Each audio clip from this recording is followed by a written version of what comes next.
enjoying the ride? I'm wild about it, yes. Thank you. It's good to be wild sometimes. You know, I've often thought of that funny story you told me the first time we met on the beach. The one about the Duke de Vente. At first, I didn't know how to take it. I thought you were making a pass at me. Did I ever tell you about the man who taught his asshole to talk? His whole abdomen would move up and down, you dig, farting out the words. It was unlike anything I ever heard. Bubbly, thick, stagnant sound. Sound you could smell. This man worked for the carnival, you dig, and to start with it was like a novelty ventriloquist act. After a while, the ass started talking on its own. He would go in without anything prepared, and his ass would ad-lib and toss the gags back at him every time. Then it developed sort of teeth-like little raspy, in-curving hooks and started eating. He thought this was cute at first and built an act around it, but the asshole would eat its way through his pants and start talking on the street, shouting out it wanted equal rights. It would get drunk, too, and have crying jags. Nobody loved it.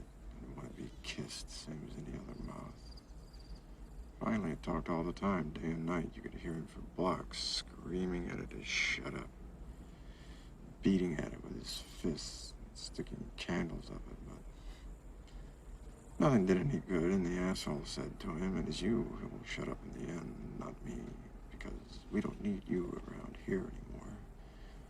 I can talk and eat and shit."